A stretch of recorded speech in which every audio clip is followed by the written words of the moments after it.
Welcome to my channel, a list that brings your story about the love of a mafia boss. Now let's listen. The wedding planner's office smelled like vanilla candles and desperation. Mostly mine. I sat in the plush cream chair, my threadbare coat creating an embarrassing contrast against the luxury surrounding me, fingers twisting the fake engagement ring I'd bought at a dollar store 3 days ago. The metal had already turned my skin green. "Miss Carter, I need to be clear," the wedding planner said, her manicured nails tapping against her leather portfolio. "A wedding of this caliber, on such short notice, will cost approximately—" "Money isn't an issue," I lied, my voice steadier than my hands. "I just need it done in 3 weeks. 3 weeks until my grandmother's 80th birthday. 3 weeks until I'd have to face my entire family and admit that the fiancé I'd invented, the successful businessman I'd described in elaborate detail over dozens of phone calls, didn't exist. 3 weeks until they'd look at me with that familiar mixture of pity and disappointment that had followed me my entire life." I left the office with a folder full of vendor contacts I couldn't afford, and a knot of anxiety tightening in my chest.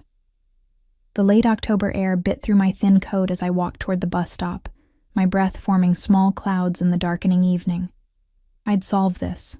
Somehow. I always did. That's when I heard it. The sharp crack of a gunshot echoing through the narrow alley beside me. My body froze, every survival instinct screaming contradicting commands. Run. Hide. Don't move. The sound of scuffling followed, then a heavy thud.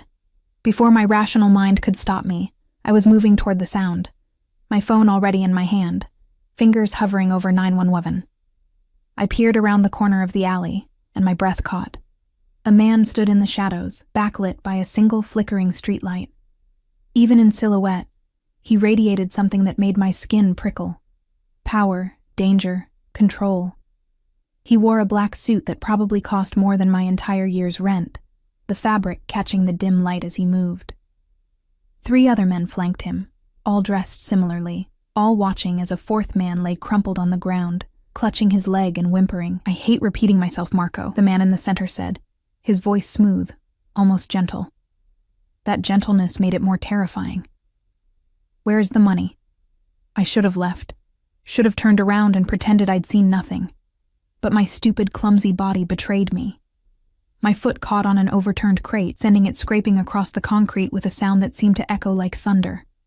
Every head turned toward me. The man in the center stepped forward, and the streetlight finally caught his face. Strong jaw, dark eyes that seemed to absorb all light rather than reflect it. A thin scar cutting through his left eyebrow. He was beautiful in the way a blade is beautiful. Sharp, dangerous, mesmerizing. "Well," he said, and I could hear the smile in his voice, even though his expression remained neutral. "What do we have here?" I'm sorry," I stammered, taking a step back. "I didn't see anything. I was just walking through an alley in this neighborhood at night." He moved closer, and I caught the scent of expensive cologne mixed with something darker. Gunpowder, maybe, or smoke. "Alone?" One of his men moved to intercept me, but the man in the center raised a hand, stopping him with just that small gesture. The immediate obedience sent a chill down my spine. "I'm just passing through," I said, hating how my voice shook. "I won't say anything to anyone, I promise." He studied me for a long moment, those dark eyes cataloging every detail, my cheap coat, my worn shoes, the folder clutched against my chest like a shield. Then his gaze dropped to my hand, to the fake ring that caught the streetlight, and probably looked even more pathetic in this moment. "You're engaged," he observed. "Yes," I said too quickly. "Very engaged. He's waiting for me, actually. Right now. Very close by." "Is he?" Something flickered across his face, amusement maybe. "And yet you're walking alone through one of the most dangerous neighborhoods in the city." I took a wrong turn, clearly. He moved closer still, and I could see now that his suit was perfectly tailored, not a thread out of place despite whatever had just happened in this alley. "You saw something tonight. That makes you a liability." My heart hammered against my ribs. "I didn't see anything. I don't even know who you are." "No?" He tilted his head slightly. "You don't recognize me?" I shook my head, genuinely confused. For the first time, he smiled. It didn't reach his eyes. Good. Let's keep it that way. He turned to one of his men. Dante, escort Miss... What's your name? Elena, I whispered, then immediately regretted giving it. Elena, he repeated, as if testing how it sounded. Escort Miss Carter home. Make sure she arrives safely. That's not necessary, I protested. But the man, Dante, was already moving toward a black SUV parked at the end of the alley, clearly expecting me to follow. I insist, the man in the center said, and there was steel beneath the courtesy. After all, your fiancé would never forgive me if something happened to you in this neighborhood. Consider it my wedding gift. The way he said it made my skin crawl and flush with heat simultaneously. He knew I was lying. I didn't know how, but he knew. Thank you, I managed, moving toward the SUV on shaking legs. I didn't look back as Dante opened the door for me, but I could feel those dark eyes watching until we pulled away. Only when we'd driven several blocks did I realize I was still clutching the wedding planner's folder, my knuckles white against the leather. Dante drove in silence, his eyes occasionally flicking to the rearview mirror to check on me. The SUV was pristine, all black leather and tinted windows. A rosary hung from the mirror, swaying with each turn. Where to? He asked, his voice gruff but not unkind. I gave him my address. A studio apartment in a building with broken elevators and questionable heating. The contrast between this vehicle and my destination would be laughable if I wasn't still shaking from adrenaline. When we pulled up outside my building, Dante handed me a card. Simple, black, with just a phone number embossed in silver. What's this? I asked. The boss said you might need it. The boss? The word felt strange in my mouth. I don't even know who he is. Dante's expression remained neutral, but something flickered in his eyes. Surprise, maybe, or respect. Keep it anyway. I took the card with trembling fingers and climbed out of the SUV. It didn't pull away until I was inside the building, the sound of its engine fading only after I'd climbed 3 flights of stairs to my apartment. Inside, I locked the door and leaned against it, my heart still racing. The card felt heavy in my pocket, like it carried more weight than simple cardstock should. I pulled it out, staring at the number. What kind of man hands out cards after holding someone at gunpoint in an alley? What kind of woman keeps that card instead of going straight to the police? The kind who was desperate enough to hire a fake fiancé, apparently. The thought came unbidden, ridiculous. But as I looked around my tiny apartment, at the stack of bills on my counter, and the wedding planner's folder with its impossible prices, the idea didn't seem quite as insane as it should have. He clearly had money. He'd seen through my lies immediately, which meant he understood deception, and something about the way he'd looked at me, studied me, suggested he might find the whole situation interesting. I laughed at myself, shaking my head. The stress was clearly making me delusional. You didn't hire a man you'd seen threatening someone in an alley to pretend to be your fiancé? That was insane. Dangerous. Potentially deadly. I set the card on my counter and tried to forget about it. 3 days later, after my grandmother called to ask about meeting my fiancé, after the wedding planner sent a deposit request I couldn't possibly pay, after I'd lain awake every night seeing those dark eyes in the shadows of my ceiling, I picked up the card. My hands shook as I dialed the number. It rang twice before a voice answered. Not him. Someone else. Cool and professional. State your business. I need to speak with the man who gave me this number, about a business proposition. A pause. Your name? Elena Carter. Another pause, longer this time. Hold. The silence stretched for nearly a minute before a different voice came on the line. His voice. Smooth and dark as aged whiskey. Miss Carter. I was wondering when you'd call. My breath caught. You were expecting me? A woman who lies to a wedding planner about a fiancé who doesn't exist, then stumbles into an alley she shouldn't have been in? Yes, Elena. I was expecting you. He said my name like he'd been practicing it, like he enjoyed the taste of it on his tongue. Now, what can I do for you? I closed my eyes, taking a breath that felt like jumping off a cliff. I need a husband. Temporarily. For 3 weeks. And I'm willing to pay whatever you ask. The silence that followed made my heart stop. Then, So softly I almost didn't hear it. He laughed. Not the cold, mirthless sound from the alley, but something genuine, surprised. "Is that so?" he said. "Well then, Miss Carter, I think we should discuss this proposition in person. Tomorrow, 8 p.m., Dante will pick you up." "Wait, I didn't—" "Wear something nice," he said. "And Elena? Don't be late. I hate waiting." The line went dead. I stood frozen in my apartment, the phone still pressed to my ear, wondering what I'd just done. Outside my window, the city lights blurred through sudden tears. Whether from fear or relief or sheer insanity, I couldn't tell. All I knew was that I'd just made a deal with the devil, and he hadn't even told me his price.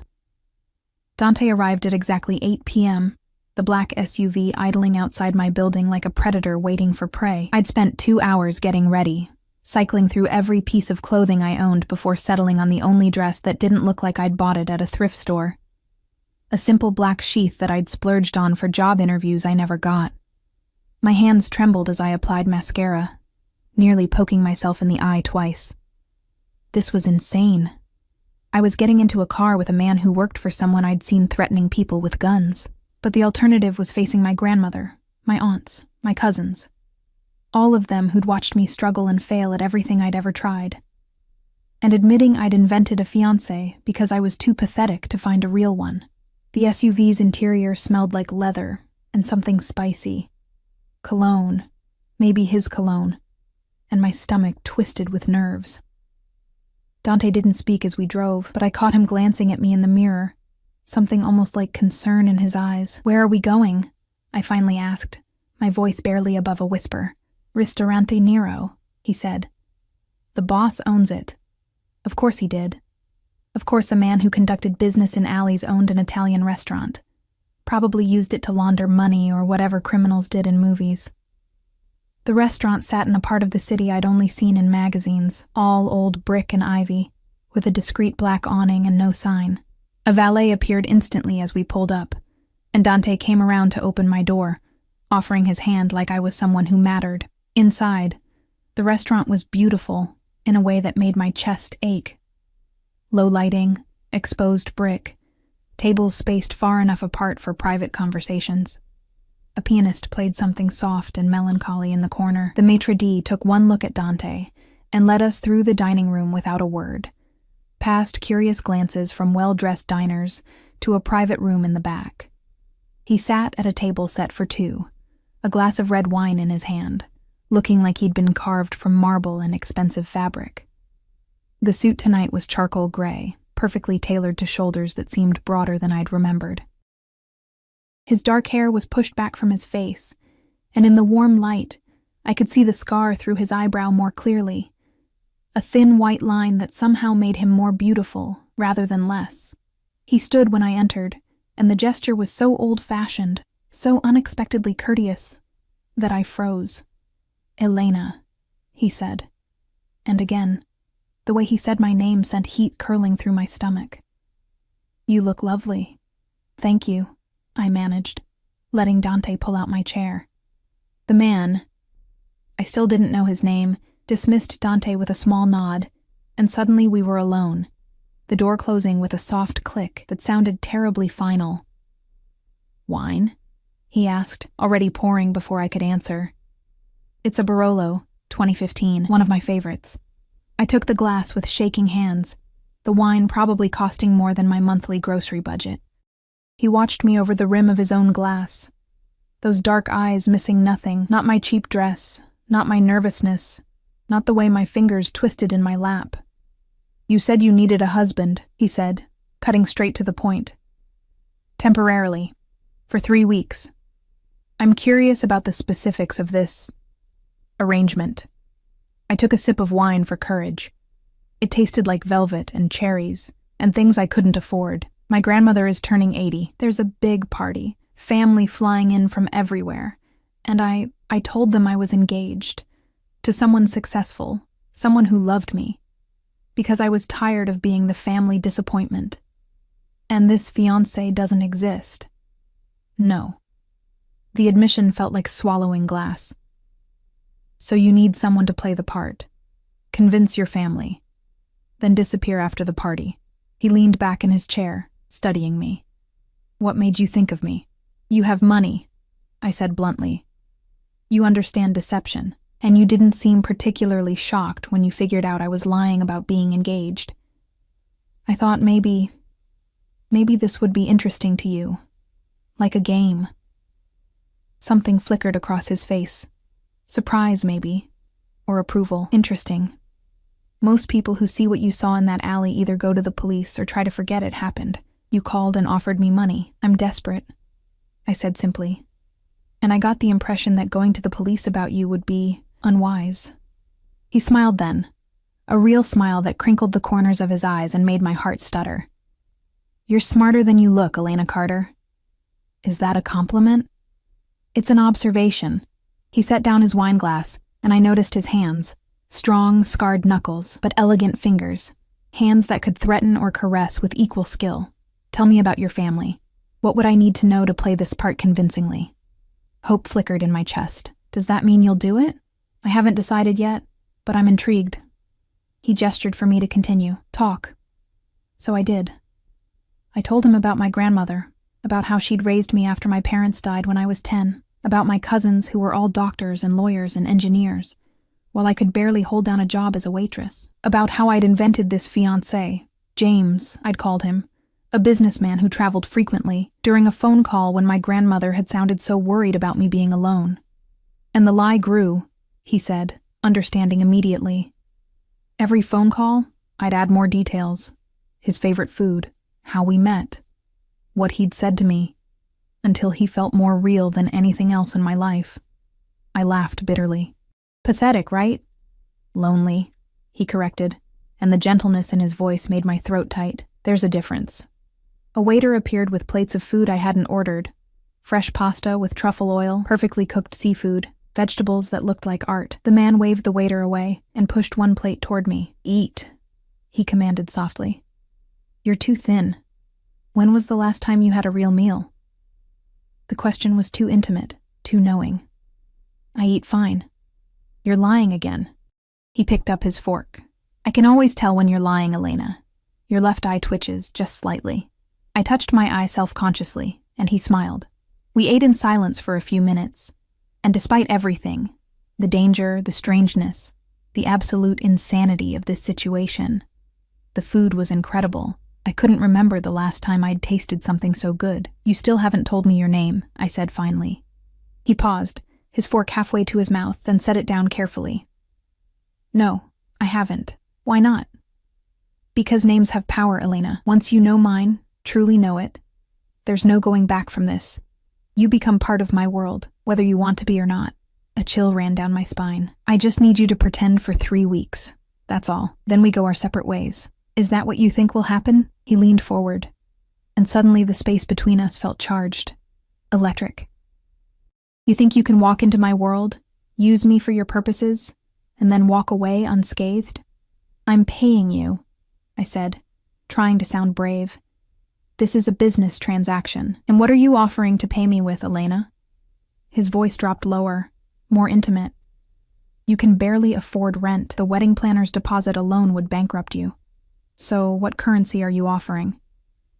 My cheeks flamed. I'll find the money.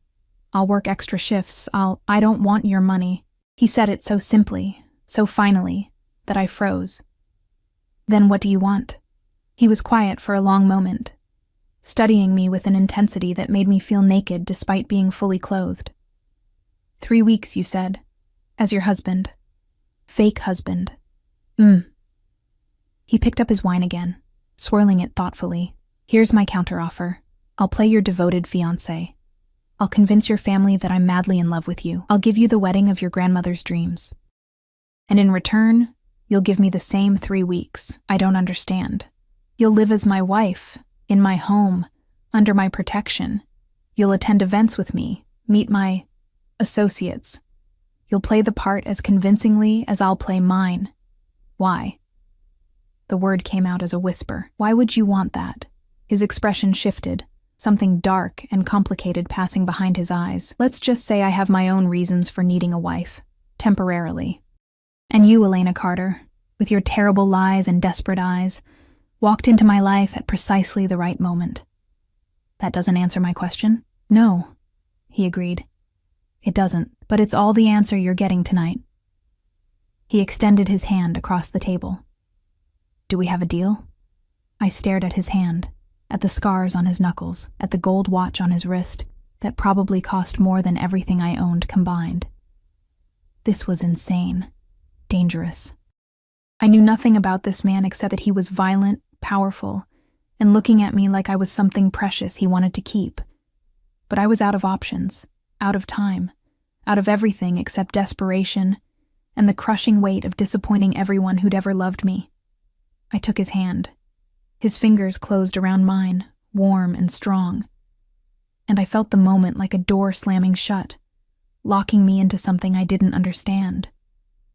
3 weeks, I said. Then I'm free. His thumb traced across my knuckles, a touch so gentle it made me shiver. 3 weeks, he agreed. But the way he said it made it sound like a promise of something else entirely. My name is Dominic Salvatore. The name hit me like cold water. Even I, with my carefully maintained ignorance of the city's underworld, had heard of the Salvatores, the family that controlled half the city's ports, that had politicians in their pockets, that made people disappear without a trace. I'd just agreed to marry the most dangerous man in the city. Don't look so terrified, Dominic said, his voice almost amused. I won't hurt you, Elena. You're under my protection now. That means something. What does it mean? It means, he said, standing and offering me his hand again, that anyone who even thinks about harming you will answer to me. It means you'll want for nothing. It means for the next 3 weeks you're mine to protect, to provide for, to... He paused, something heated flashing in his eyes. To cherish, as a husband should. The way he said, cherish, made my mouth go dry. Come, he said, still holding out his hand. Dante will take you home. Tomorrow, pack your things, everything you want to keep. I'll send people to collect you at noon. Tomorrow? But I thought... The 3 weeks start now, Elena. Why waste time? His smile was dangerous, beautiful. Besides, you need to get used to living as Mrs. Salvatore. It takes practice to lie convincingly. Mrs. Salvatore. The words made my head spin. I let him lead me out of the restaurant, his hand warm against the small of my back, a touch that was simultaneously possessive and protective. Dante was already waiting with the SUV, but before I could get in, Dominic caught my wrist, pulling me back. One more thing, he said, his voice low enough that only I could hear. While you're under my roof, you follow my rules. You don't leave without security. You don't talk to strangers about our arrangement. And you don't lie to me again. About anything. Understood? The command in his voice should have made me angry. Instead, it sent heat pooling low in my stomach. Understood. Good girl. He released me, and I climbed into the SUV on shaking legs. As Dante pulled away, I looked back through the tinted window. Dominic stood in front of his restaurant, hands in his pockets, watching me leave with an expression I couldn't read. The streetlight cast shadows across his face, making him look like something from a dream, or a nightmare. What had I just agreed to? 3 weeks as the wife of a mafia boss. 3 weeks of lies built on lies. 3 weeks of being close to a man who made my pulse race with fear and something else I didn't want to name.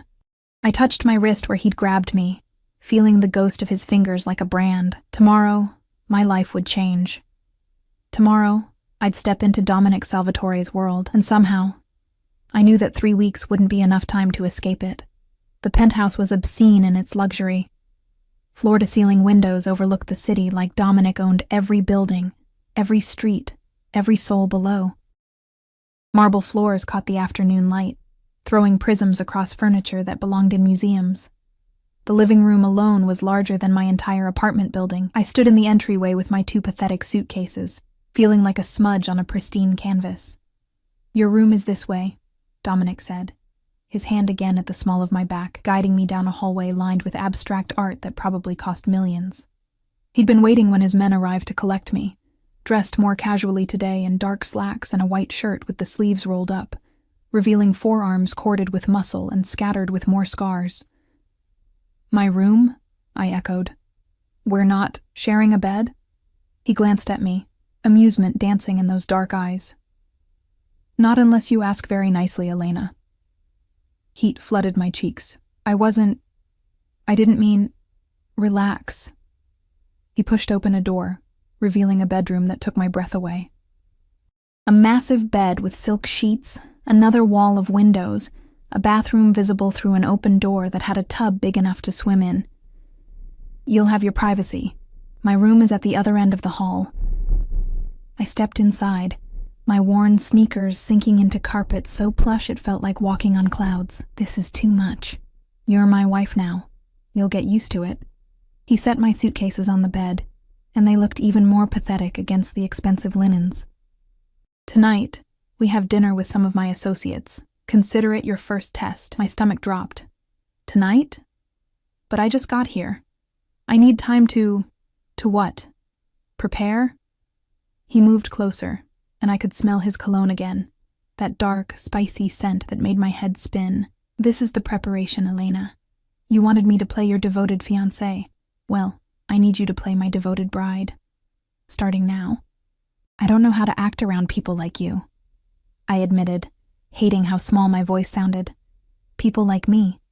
He repeated the words slowly, something dangerous flickering across his face. You mean criminals? Murderers? Monsters? I didn't say that. You didn't have to. He reached out, tucking a strand of hair behind my ear with surprising gentleness. But here's what you need to understand, Elena. In my world, perception is everything. If they sense weakness, they'll exploit it. If they think you're afraid of me, they'll wonder why.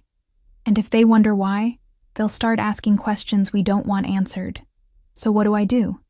You trust me. His fingers trailed down my jaw, tilting my face up to meet his gaze. You look at me like I'm the only man in the room. You let me touch you, guide you, protect you. You play the part of a woman who's so in love with her husband that nothing else matters. The way he said it, the intensity in his eyes, made my breath catch. And what will you do? I'll make sure everyone believes it. His thumb brushed across my lower lip, and I shivered. I'm very good at making people believe things, Elena. A knock on the door broke the moment. Dante entered, his expression carefully neutral. Boss, the shipment from... He stopped, glancing at me. It's fine, Dominic said, not looking away from me. She's family now. She hears everything. Family. The word sent a strange thrill through me. Dante nodded. The shipment from Castellano arrived, but 3 crates are missing. Something cold settled over Dominic's features, his entire demeanor shifting in an instant.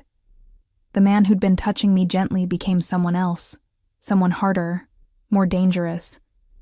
Missing or stolen? We're not sure yet. Find out. The command was soft, deadly. And Dante? When you do find out, bring whoever's responsible to me. Alive. Dante left, and the silence felt heavy. I watched Dominic, seeing the monster beneath the gentleman, and wondered which version was real. Maybe they both were. Maybe that was what made him so dangerous. You're afraid now, he observed, turning back to me. I can see it in your eyes. Should I be? Of me? No. He stepped closer again, crowding me against the bed. But you should be smart enough to remember what I am, Elena. What I'm capable of. The world I'm bringing you into isn't kind to innocence. Then why bring me into it at all? For a moment, something vulnerable flickered across his face. Because I'm a selfish bastard who saw something he wanted and took it. His hand cupped my cheek, thumb stroking across my skin. And because you're stronger than you think. I saw it that night in the alley. You were terrified. But you didn't run. Didn't scream. You stood there and lied to my face with a courage most men don't have. That wasn't courage. That was stupidity. Sometimes they're the same thing. He pulled back, the intimate moment ending as quickly as it began. Rest. We leave at 7. And Elena, there's a closet full of clothes for you. Wear the red dress. It'll make the right impression. He left before I could argue, the door closing softly behind him. I collapsed onto the bed, my heart racing.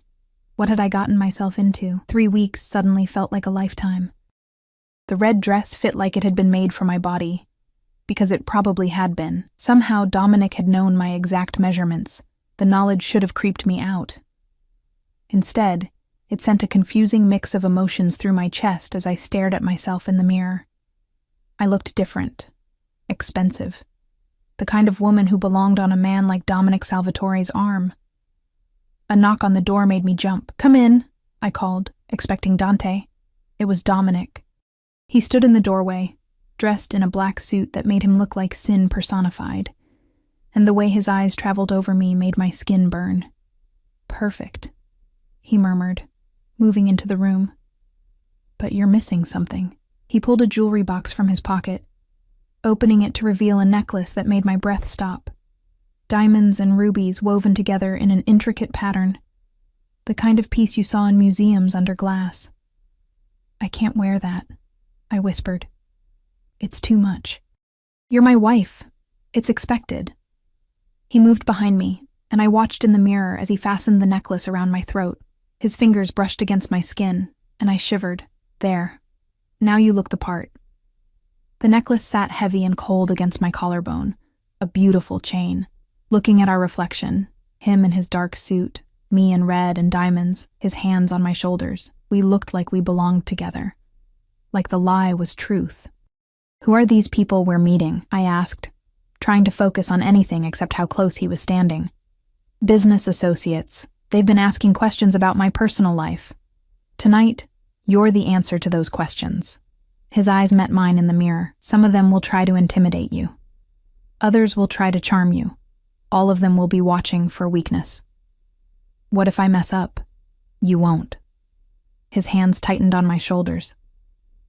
"Because I'll be right beside you, always. Just remember, you're mine. Act like it." The possessiveness in his voice should have bothered me. Instead, it sent heat pooling low in my belly. The restaurant was different from Ristorante Nero. Older, darker, the kind of place where deals were made and secrets were kept. Dominic kept his hand on my lower back as we entered, and I felt eyes turning toward us, assessing, calculating. A table of 5 men stood as we approached. All of them wore expensive suits. All of them had the same dangerous edge as Dominic, but none of them had his presence. He commanded the room without saying a word. "Gentlemen," Dominic said smoothly, "I'd like you to meet my wife, Elena." Wife, not fiancé. The change made my pulse quicken. Wife. One of the men, silver-haired with sharp eyes, smiled. "You move fast, Salvatore. We didn't even know you were engaged. When you know, you know." Dominic pulled out my chair, his hand lingering on my shoulder as I sat. "Elena's family is from the old country. We wanted to keep things traditional, private." The lie rolled off his tongue so smoothly I almost believed it myself. Dinner was a chess match played with words and wine. The men asked questions: where I was from, how we met, what I did. Dominic answered most of them, weaving a story so detailed and convincing that I started to wonder if he'd planned this long before I'd called him. "And what do you think of your husband's business?" The silver-haired man, Carmine I'd learned, asked me directly. The table went quiet. This was a test. I felt Dominic's hand find my thigh under the table, a gentle squeeze of encouragement. "I think," I said carefully, "that my husband is very good at what he does, and I trust him completely. Even though his business is complicated?" "All business is complicated, Mr. Carmine. My husband's is just more honest about it." Silence. Then Carmine laughed, a genuine sound that broke the tension. "She's got fire, Salvatore. I like her." Under the table, Dominic's hand squeezed my thigh again, higher this time, almost intimate. Pride radiated from him. The rest of dinner passed more easily, but I remained hyper-aware of Dominic beside me, how he touched me constantly. Small gestures of possession that felt increasingly natural, a hand on my back, fingers brushing my arm, his thigh pressed against mine under the table. When dessert arrived, one of the younger men, Marco, barely older than me with cruel eyes, leaned forward. "So, Elena, what's it like being married to the most dangerous man in the city? Doesn't it keep you up at night?" The question was meant to unsettle me. I saw it in his smirk, in the way the others watched for my reaction. Dominic's hand tightened on my thigh. A warning, but I didn't need protecting. "Actually," I said, meeting Marco's gaze steadily, "I sleep very well. because I know that anyone stupid enough to threaten me would have to answer to him. And I've seen what happens to people who cross my husband. The reference to the alley was subtle, but Dominic caught it. I felt him go still beside me. Marco's smirk faded. Is that a threat? It's an observation. I took a sip of wine, channeling every ounce of false confidence I'd ever possessed. My husband protects what's his, completely, utterly, without mercy. It's one of the things I love most about him. I turned to look at Dominic, and what I saw in his eyes made my breath catch. Heat. Pride. Something darker and more possessive that made my stomach flip. He leaned in, his lips brushing my ear as he whispered, "You're playing a dangerous game, Mrs. Salvatore." "I learned from the best," I whispered back. His hand slid higher on my thigh, and I bit back a gasp. The dinner ended soon after. As we left, Dominic's arm around my waist, Carmine pulled him aside. "She's good for you," I heard him say. "Real. Don't fuck it up." "I won't," Dominic replied, and the certainty in his voice sent shivers down my spine. In the car, the privacy partition rose, sealing us in darkness. Dominic pulled me across the seat, into his lap, and my heart hammered against my ribs. "That was incredible," he said, his hands framing my face. "You were perfect. Better than perfect. Do you know what you did in there? I just said what felt right. You claimed me." His thumb traced my lower lip. "In front of men who respect nothing but power, you claimed me as yours. Do you understand what that means?" I shook my head, unable to speak with him this close. "It means they believe us, completely. It means you're protected in ways you can't imagine. And it means," his voice dropped lower, rougher, "that I'm going to have a very hard time remembering this is supposed to be fake." His words hung in the air between us, heavy with implication. I could feel his heart beating beneath my palms, could see the way his pupils had dilated, could feel the tension in his body. "Dominic," I whispered, not sure if it was a warning or a plea. He closed his eyes, taking a shuddering breath. Then, with visible effort, he lifted me off his lap and set me carefully back on the seat beside him. "We should maintain some boundaries," he said, his voice strained, "for both our sakes." I nodded, unable to trust my voice, my body still humming from his touch. But as the car pulled up to the penthouse, as he helped me out with a hand that lingered too long on mine, I wondered if boundaries were already something we'd left behind. 3 weeks suddenly felt both too long and not long enough. The next 2 weeks blurred together in a haze of expensive dinners, charity galas, and increasingly intimate touches that felt less like acting with each passing day. Dominic was everywhere, a constant presence that both thrilled and terrified me. He'd wake me with coffee made exactly how I liked it, though I'd never told him. He'd have lunch sent up while I worked on wedding plans with a coordinator who appeared at the penthouse with samples of flowers and cakes I couldn't pronounce. He'd come home late, smelling of smoke and danger, and find me curled up on the couch, always touching me. My hair, my shoulder, my hand, like he needed to confirm I was real. And I was falling for him, God help me. I was falling for a man who'd threatened someone with a gun, who made people disappear, who controlled half the city with violence and fear. But he was also the man who noticed when I couldn't sleep and sat with me in the dark, telling me stories about his childhood in Sicily, who bought out an entire bookstore when he caught me looking longingly at a novel I couldn't afford, who touched me like I was something precious, something worth protecting. The wedding was in 3 days. My grandmother would arrive tomorrow, along with my entire family. The lie was about to become very, very real. I stood at the penthouse windows, watching the city lights blur through tears I didn't want to acknowledge. Behind me, I heard the door open, Dominic's footsteps crossing the marble. "You're upset," he said, coming to stand behind me.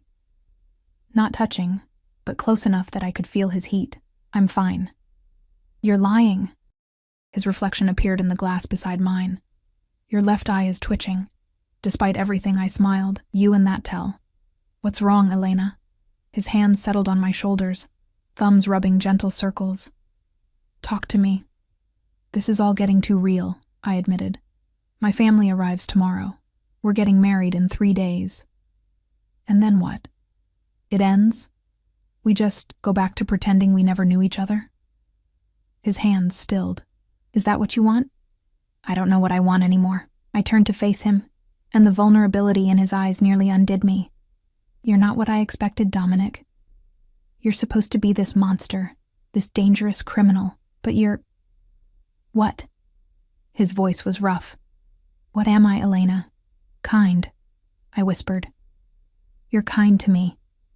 And I don't know if it's real or part of the game we're playing, and I'm terrified because I'm starting not to care.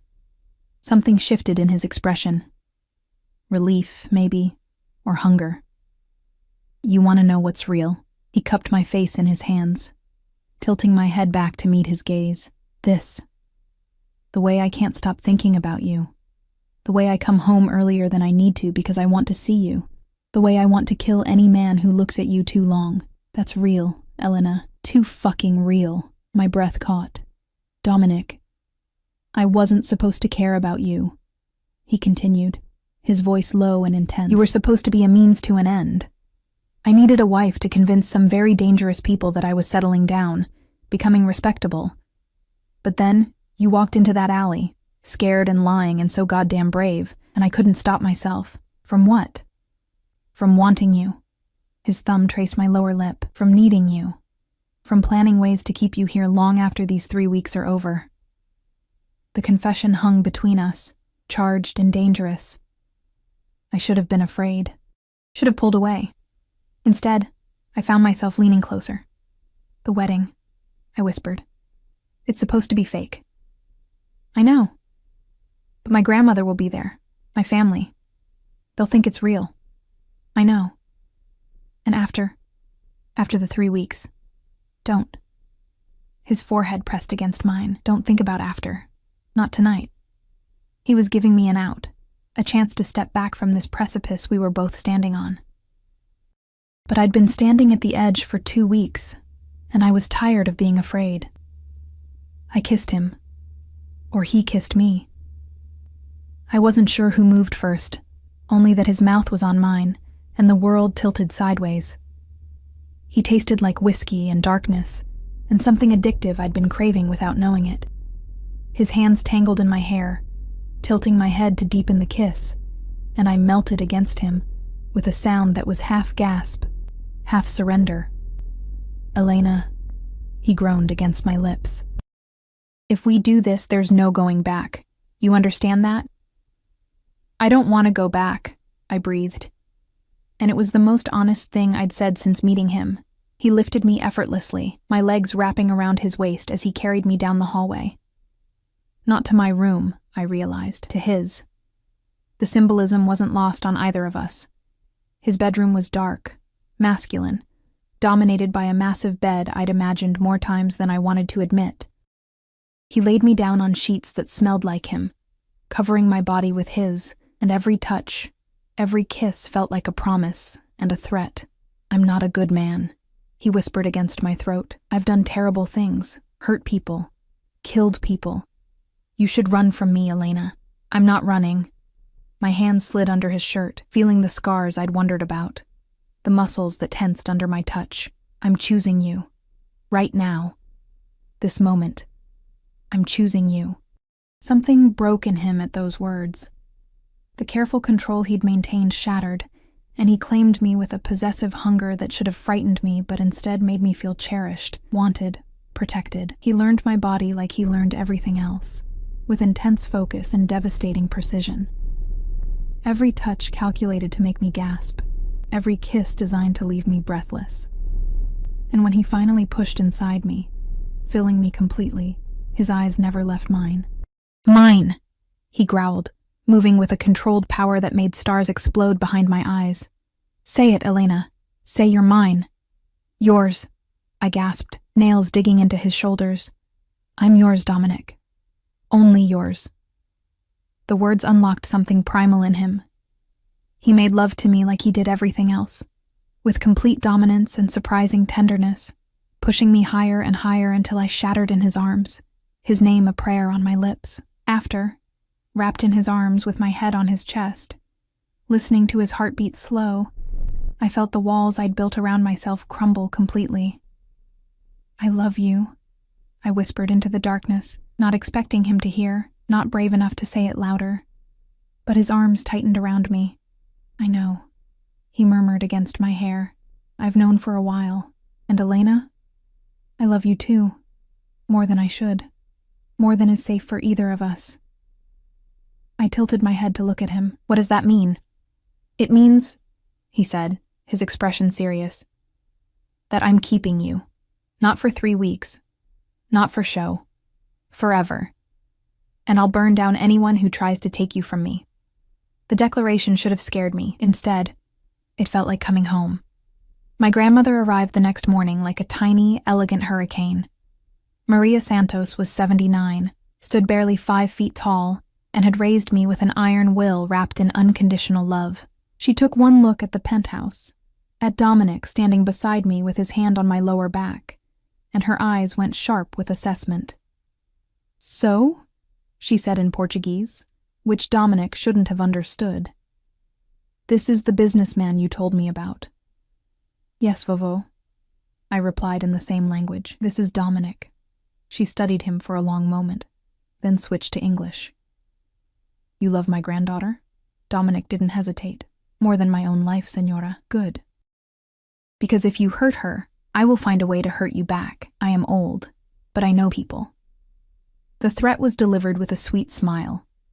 To my shock, Dominic laughed, a genuine warm sound I'd rarely heard. "I believe you would, Señora, and I respect that." Somehow that answer satisfied her. She pulled me into a hug that smelled like her lavender perfume and whispered in my ear, "He looks at you like your grandfather looked at me. Like you are his whole world. Hold on to that, Mina Neta." The rest of my family arrived throughout the day. Cousins, aunts, uncles, all of them curious about this mysterious fiancé I'd kept secret. Dominic handled them all with the same charm he used on his associates, but I could see the difference.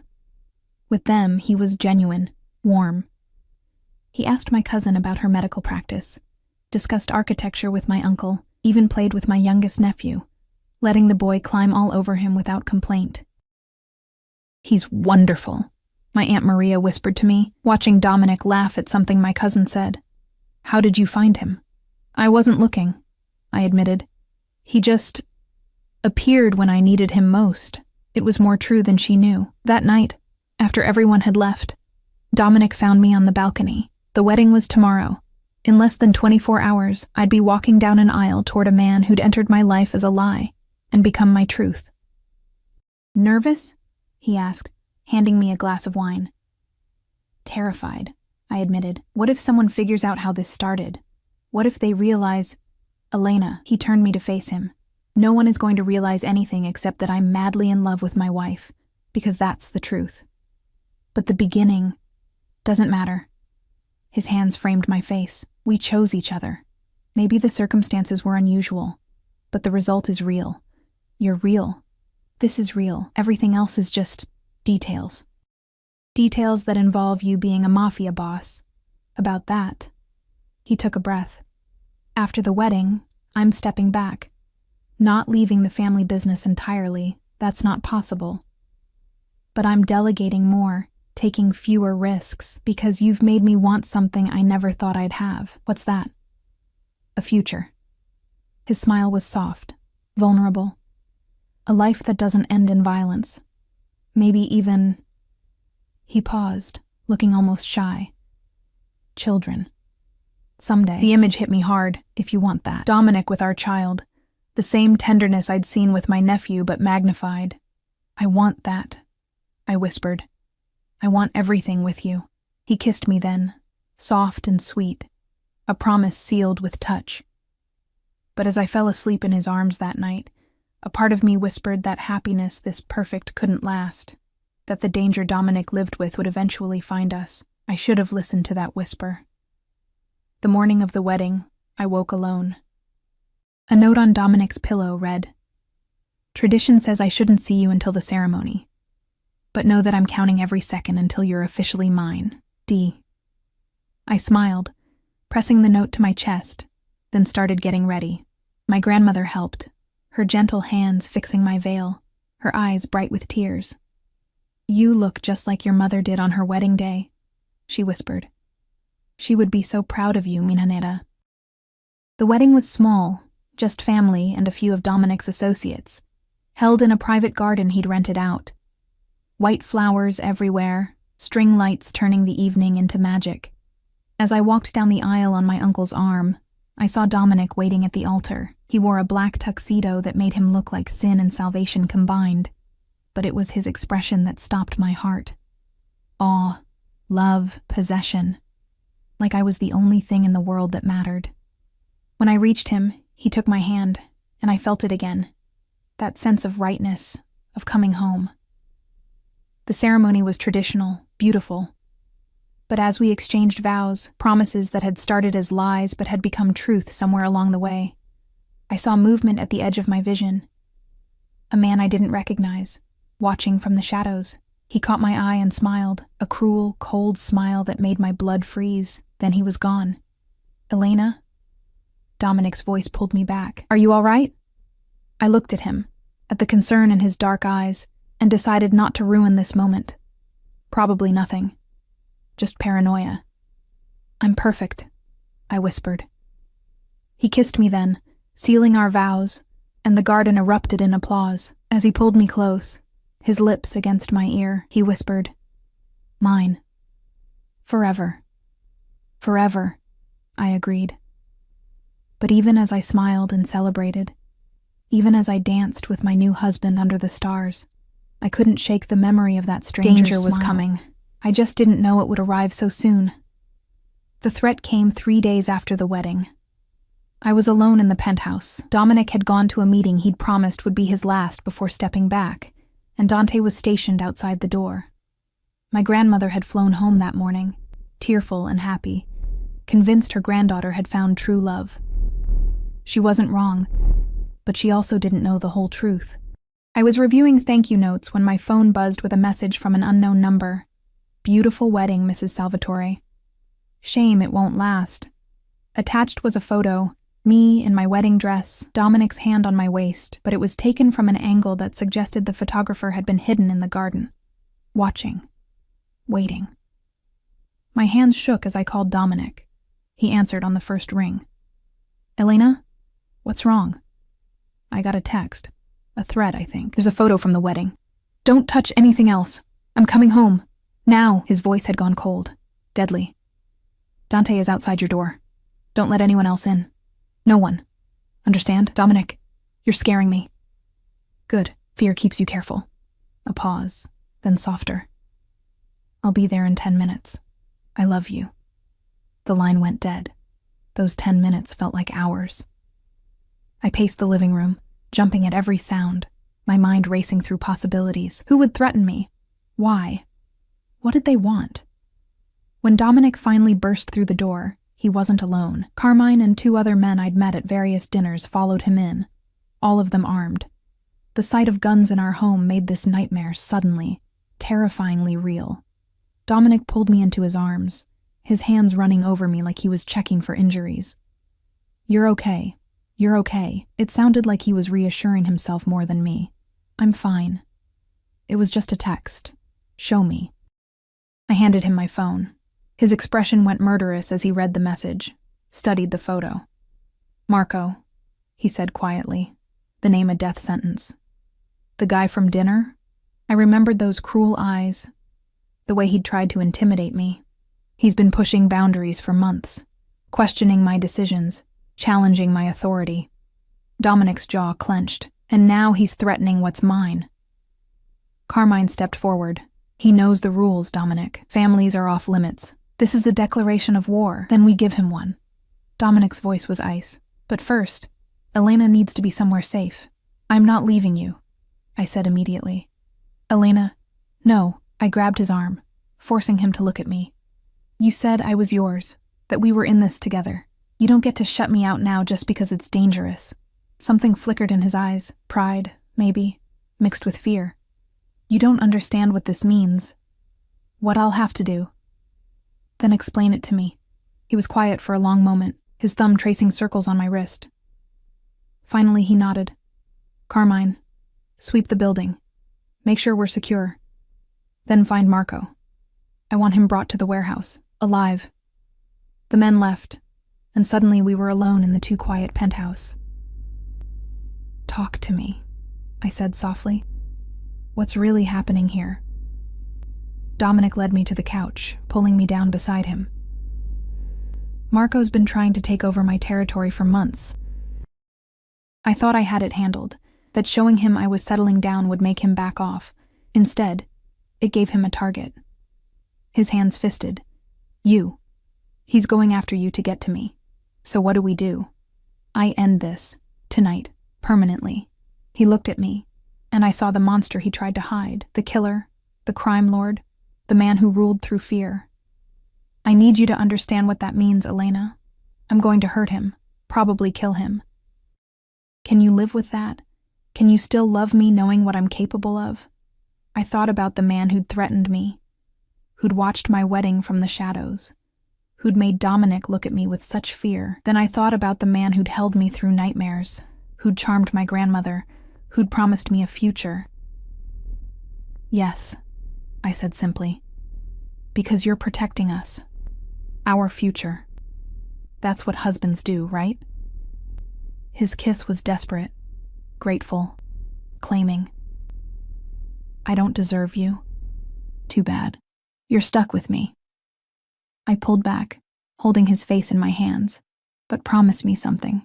Promise me you'll come back to me. No matter what happens tonight, you'll come back. Always, he vowed. You're my home, Elena. I'll always come back to you. The next few hours were a blur of activity. More men arrived. Dominic's most trusted soldiers, all of them grim-faced and armed. The penthouse became a fortress, and through it all, Dominic kept me close, his hand always touching some part of me, like he needed the contact to stay grounded. Finally, Dante returned. We found him. He's at the warehouse. Dominic stood, and I saw the transformation, the loving husband disappearing beneath the Mafia boss. Elena, you stay here with 2 guards. Don't leave this apartment for any reason. Be careful, I whispered, kissing him one more time. I love you. I love you more than life, he replied. Then he was gone. The waiting was agony. I paced the living room, watched the clock, jumped every time my phone buzzed. The guards stationed at the door were silent, professional, giving me privacy but never leaving their posts. 2 hours passed. 3. My mind conjured terrible scenarios. Dominic hurt, bleeding, dying. Me alone again, the brief happiness I'd found shattered by violence. Finally, at almost midnight, I heard the elevator. The door opened, and Dominic walked in. He was disheveled, his shirt stained with what looked like blood, his knuckles split and bruised. But he was alive, whole, home. I ran to him, throwing myself into his arms, and he caught me, holding me so tight I could barely breathe. It's done, he said into my hair. It's over. Marco won't threaten anyone ever again. I didn't ask for details, didn't want to know exactly what had happened in that warehouse. Some things were better left in the darkness where they belonged. Are you hurt? I asked instead, pulling back to examine him. Not my blood, he said quietly. I'm fine. We're safe. He let me lead him to the bathroom, let me clean the blood from his hands with gentle touches. We didn't speak, but the silence was comfortable, intimate. This was part of loving him too. The aftermath, the vulnerability, the trust. When he was clean, I led him to bed. We held each other in the darkness, his heartbeat steady against my cheek. I've been thinking, he said softly, about what you said, about this all being too real. My heart clenched. Dominic, I want to make it legal, not the wedding. That was real enough. But I want to adopt your last name too, Salvatore Carter, or Carter Salvatore, whatever you want. I want everyone to know that you didn't just marry into my world. I married into yours too. Tears stung my eyes. You'd do that? I'd do anything for you, Elena. Haven't you figured that out yet? He tilted my face up, kissing me softly. You saved me. From a life of nothing but violence and loneliness. You gave me hope for something better. Let me give you my name, my protection, my everything. Not as a mob boss to his wife, but as a man to the woman he loves. Yes, I whispered against his lips. Yes to all of it. We made love then, slow and tender, reaffirming the vows we'd spoken in a garden full of white flowers. Promising each other forever, consequences be damned. 6 months later, I stood in the same penthouse, but it felt like a different world. The walls now held photos, our wedding, my family's visits, Dominic and me at charity events he actually cared about now. The coffee table had books I was reading, his reading glasses he pretended he didn't need. Evidence of a life lived together, built together. Dominic had kept his promise. He'd stepped back from the day-to-day operations, delegating to trusted lieutenants while he focused on legitimate business ventures. The violence hadn't disappeared entirely. It never would, not in his world. But it had decreased dramatically. He came home at reasonable hours now, rarely smelled of smoke and danger anymore. We'd settled into a rhythm. Morning coffee together, him reading the paper while I worked on my graduate degree. He'd insisted on paying for it when he learned I'd dropped out years ago. Dinners at home more often than not, cooking together in the massive kitchen. Nights wrapped in each other's arms, making plans for a future that felt increasingly solid. I heard the door open, his footsteps crossing the marble. Elena, he called. Where are you, amore mio? Living room, I called back, my hand unconsciously moving to my stomach. He appeared in the doorway, still in his suit from work, and smiled when he saw me. That smile, the one reserved only for me, soft and genuine and full of love, still made my heart race. Good day? He asked, coming to sit beside me, his hand automatically finding mine. Interesting day, I said, unable to keep the smile from my face. I went to the doctor. He went still, his eyes dropping to where my hand rested on my stomach. Elena, are you pregnant? I confirmed, watching his expression shift from shock to wonder to pure joy. 12 weeks. I wanted to be sure before I told you. For a moment, he just stared at me. Then he pulled me into his arms, holding me like I was the most precious thing in the world. Which, to him, I was. A baby, he whispered, his voice thick with emotion. Our baby. Are you happy? I asked, even though I could see the answer in his eyes. Happy. He laughed, the sound joyful and free. Elena, you've given me everything. A home. A family. A reason to be better than I was. And now this? He pressed his hand to my stomach, his expression odd.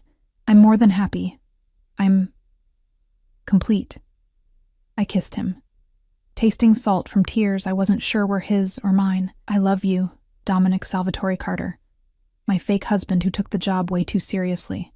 He grinned, that dangerous, beautiful smile that had first captivated me in a dark alley. Best decision I ever made. Well, that and not letting you go after those 3 weeks were up. The 3 weeks that were supposed to end this. The 3 weeks that started everything. He kissed me again. Slower this time. Deeper. I told you that first night, Elena. Once you knew my name, there was no going back. You became part of my world, and you became part of mine, I countered. I think I got the better deal. We both did. As the sun set over the city we'd claimed as ours, painting the sky in shades of gold and rose, I reflected on the journey that had brought us here. A desperate lie, a chance encounter, a dangerous man who'd seen something in me worth protecting, worth loving, worth keeping. My family had been right to worry. I had married someone dangerous, but they'd been wrong about the danger. Dominic wasn't a threat to my happiness. He was the source of it. And as I sat in his arms, his hand protective over our unborn child, I knew that whatever challenges lay ahead, and there would be challenges, given his world, we'd face them together. What are you thinking? Dominic asked, his lips against my temple. That I'm glad I walked down that alley. I admitted that I'm glad I was desperate enough to call you. That I'm glad you took the job of being my fake husband way too seriously. It was never fake, he said quietly. Not for me. From the moment you tried to lie to me with that terrible fake ring in your shaking hands, I knew you were going to change my life. I just didn't know how much. Changed it for the better, changed it into something worth living. He turned me to face him, his dark eyes holding mine with an intensity that still made my breath catch. You made me want to be more than what I was. You made me believe I could be more. That's not fake, Elena. That's the realest thing I've ever known. I kissed him, pouring every ounce of love I felt into that kiss. Behind us, the city sprawled out in a glittering display, full of danger and beauty and possibility. We'd started with a lie, but somewhere between a wedding that was supposed to be fake and vows that became real, between danger and protection, between fear and love, we'd built something true, something lasting, something ours. And as Dominic pulled me closer, whispering promises in Italian against my skin, talking about nurseries and baby names and a future filled with light instead of darkness, I knew that this life we'd built from desperation and lies, was the most honest thing either of us had ever done. I'd paid the Mafia boss to be my fake husband. He'd taken the job too seriously, and thank God he had. Because this, his arms around me, our child growing inside me, a future stretching before us full of possibility, this was everything I'd never dared to dream of. This was home. This was love. This was real.